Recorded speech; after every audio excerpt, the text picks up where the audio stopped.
क्या हुआ बहू? अब मैं आपके साथ ननद जी का भी बोझ नहीं उठाऊंगी। एक तो इतने महीनों दिन से अपना ससुराल छोड़ करके मायके में बैठे हुए हैं और आप भी नहीं कुछ बोलते हैं। अब मैं बर्दाश्त नहीं करूंगी आप लोगों को। अब मैं भी इस घर में अकेले रहना चाहती हूँ, सिर्फ अपने पति के साथ और अपने बच्चे के साथ। जल्दी जल्दी खाओ बेटा। मम्मी मामी मैं सूप नहीं पीऊंगी, मुझे भी पिज्जा खाना है इसके जैसे। स्वीटी तुम सूप ही पियो, पिज्जा तुम्हारे बस की बात नहीं है। क्यों मामी, मैं फीका सूप नहीं पीऊंगी, मुझे भी पिज्जा चाहिए तो चाहिए। पिज्जा चाहिए तो अपनी माँ से बोलो, मुझे परेशान मत करो। माँ भैया को पिज्जा दे रहे, मुझे फीका सूप दे रहे, उबला हुआ पानी में डाल दिया है कद्दू। मुझे सूप नहीं पीना तो नहीं पीना, मुझे पिज्जा चाहिए तो चाहिए। स्वीटी कल तुम्हारे लिए मैं पिज्जा बना दूंगी, आज सूप से ही काम चला लो तुम।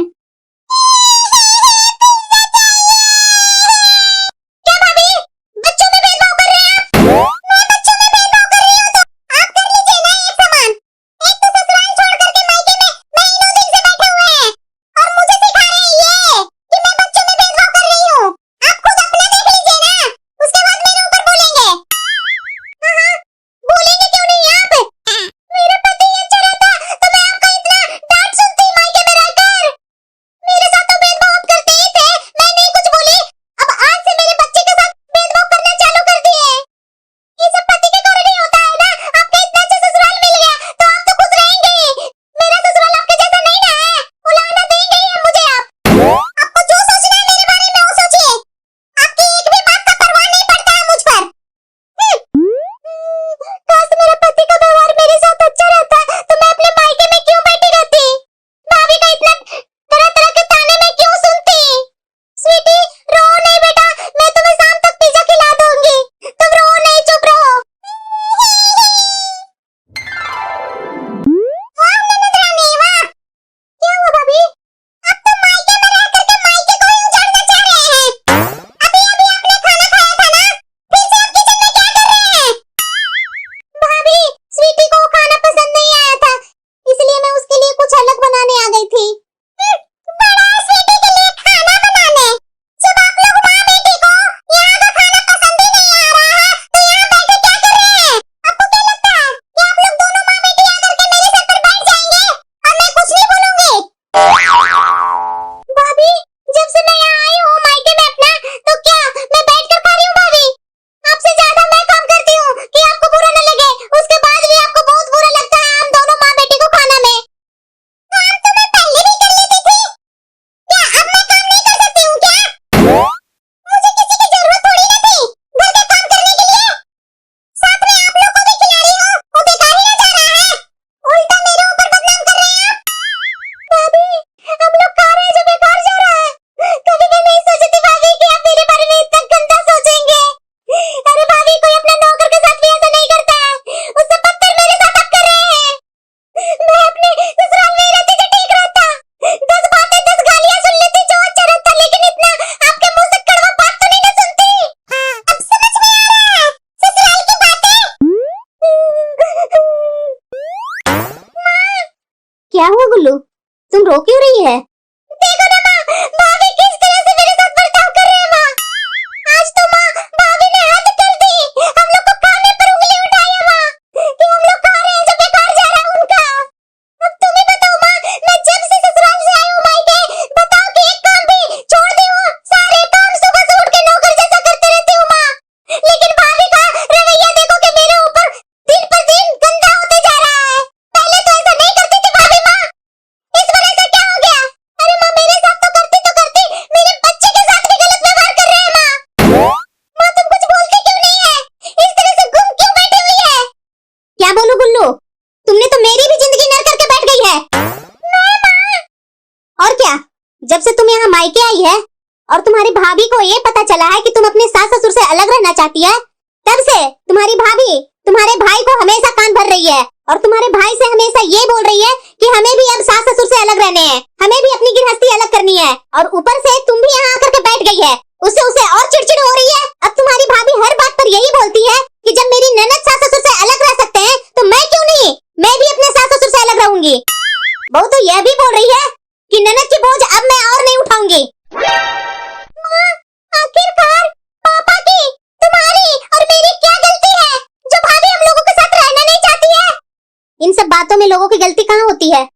बस उन्हें हो जाता है मन कि अलग रहना है तो अलग रहना है, तो अपने रिश्तों को कुचल कर अपनी आजादी का जिंदगी ढूंढने लगते हैं लोग। अब तुम ही बताओ, तुम्हारे सास ससुर का क्या गलती था जो तुम उन लोगों से अलग रहना चाहती है? मैं तुम्हारी परेशानियां सुनी हूँ, अब तुम ही बताओ। अगर तुम्हारी सास फोन पर ये पूछती है कि तुम कब आ रही है बहू, तो इसमें गलत क्या है? जब तुम यहाँ रहती थी, अगर तुम बाहर भी जाती थी तो मैं तुमसे बराबर फोन करके नहीं पूछती थी कि कहाँ है बेटा, कब आ रही है घर? यही बात तुम्हारी सास तुम्हारे साथ की, तो गलत क्या है बेटा? बताओ ना तुम मुझे। तुम्हारी सास तुम पर नजर नहीं रखती है बेटा, उन्हें चिंता होती है तुम्हारी, इसीलिए वो बराबर फोन करती है। अब ये बताओ तुम, कल की तुम्हारी बेटी बड़ी होगी, वो कहीं जाएगी तो क्या तुम पूछेगी नहीं फोन करके उससे कि कहाँ है बेटा, क्या कर रही है? वैसे ही अगर घर का कोई भी सदस्य बाहर जाता है और वो ये नहीं बताकर जाता है कि कहाँ जा रहे हैं कहाँ नहीं जा रहे हैं, तो उसकी तो चिंता हो जाती है ना बेटा। जो घर में मेन रहते हैं उन्हें तो चिंता होना लाजमी ही है, उसे तो बता कर जाना चाहिए ना कि मैं यहाँ जा रही हूँ वहाँ जा रही हूँ। तो ये बताओ तुम, अगर कोई भी इंसान घर से बाहर जाए, भगवान न करे कि किसी के साथ कुछ गलत हो, अगर कुछ गलत हो गया तो झट से कैसे पहुँचेंगे उसके पास? तो तुम्हारी सास तुम्हारे जाने के समय अगर पूछ देती है कि कहाँ जा रही है बहू, तो तुम्हें इसमें गलत क्या लगता है?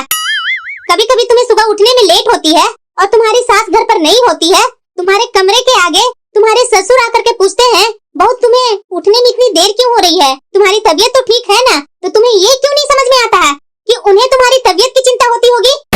तुम्हें ये क्यों लगने लगता है ओ तुम्हें आराम करते देख नहीं सकते हैं? गलतियां तो तुम्हारी बहुत है बेटा, लेकिन मैं तुम्हें क्या क्या गिनवाऊं? यही तुम्हारी गलतियां के कारण आज हमारी बहू भी मेरे से अलग होना चाहती है, और अगर हम लोगों से हमारे बहू और बेटे अलग हो जाएंगे तो हमारे खर्चे कौन चलाएंगे और हमारा काम कौन करेगा? इस बुढ़ापे में मेरे से क्या काम होती है? और ऊपर से तुम भी आकर बैठ गई है, तो तुम भी देख लो कि तुम्हें क्या करना है। आज माँ ने जो बात बोला सब सही तो बोली, मैं ही गलत थी। आखिरकार मैं बाहर जाती हूँ तो मेरी सास को तो मेरी चिंता होना लाजमी है। मैं कितनी मूर्ख थी जो मैं अपनी सास को ही गलत सलत बोला करती थी, और ऊपर से मेरे इतने अच्छे ससुर थे जो ससुर को मैं बदनाम करती थी, वो मुझे आराम करते देख नहीं सकते हैं। मैं कितनी गलत थी, आज मेरी माँ ने सही बताया, और मैं इनसे अपने माँ बाप से अलग होने के लिए बोल रही थी। भला इकलौता बेटा है, मैं अलग कर दूंगी तो उनके माँ बाप कैसे जी पाएंगे?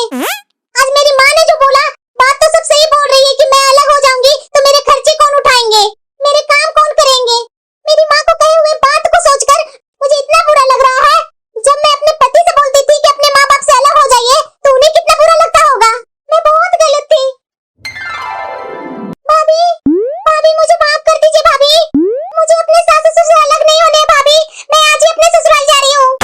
और आप भी भाभी, मेरी माँ और पापा से अलग मत होइएगा, अब मैं उतने दिनों के लिए मायके नहीं आऊंगी, अब मैं जा रही हूँ अपने ससुराल भाभी, और मैं आप पर कभी बोझ नहीं बनूंगी भाभी। गुल्लू, आपको मेरी बातों से बहुत बुरा लगा होगा ना, मुझे माफ कर दीजिए गुल्लू, लेकिन मैं आपको परेशानी में नहीं देख सकती थी, बस आपको एहसास दिलाना चाहती थी कि अब आपका ससुराल ही आपका अपना घर है। मैंने जानबूझकर आपसे वो कड़वी बातें बोले, आपको अपने ससुराल का कुछ तो एहसास हो। और इस प्लान में गुल्लू, सासू माँ भी मेरे साथ थी, इसलिए गुल्लू सासू माँ ने भी आपकी सारी गलतियों को सासू माँ ने खुलकर बोला कि ताकि आपको एहसास हो अपनी गलतियों को। हम में से गुल्लू आपसे कोई भी नाराज नहीं है, और ना मैं अपने सास ससुर से कभी अलग होना चाहूंगी, और मुझे आपसे कोई प्रॉब्लम नहीं है गुल्लू, आपको जितना मन करे उतना दिन अपने मायके में आकर के आप रहिए पूरे मान सम्मान के साथ। अपना गृहस्थी तोड़ना गुल्लू कोई समझदारी की बात नहीं होती है, आखिरकार पति का माँ बाप तो हमारे भी माँ बाप होते हैं ना, तो उनका बुढ़ापे में देखभाल की जिम्मेदारी तो हम लोगों की होती है ना। बस गुल्लू, आपको जिम्मेदारी का एहसास दिलाने के लिए मैंने ये सारी बातें आपसे बोला, उसके लिए मैं फिर से आपसे माफी मांग रही हूँ गुल्लू। भाभी, मैं तो आपको बहुत गलत समझ रही थी, जब माँ ने यह बताया कि आप अलग होना चाहते हैं तो मैं तो घबरा ही गई थी। शुक्र है भाभी, ये सारे नाटक थे। मैं अब ससुराल जा रही हूँ भाभी, मैं अपने वहाँ सास ससुर से और अपने पति से माफी मांगूंगी भाभी, और अपनी जिंदगी एक नए तरीके से शुरू करूंगी। हाँ बेटा, मैं यही तो चाहती थी बेटा कि तुम्हें अपनी गलतियों का एहसास हो। माँ, मुझे माफ कर दो माँ, मैंने तुम्हारे अरे बेटा, तुम माफी मांगते हुए बिल्कुल अच्छी नहीं लगती है। तुम्हें अपनी गलतियों का एहसास है ना? बस मैं तो यही बोलूंगी बेटा कि वो गलती दोबारा दोहराना नहीं कभी। नहीं नहीं माँ, अब ऐसा कभी नहीं होगा माँ।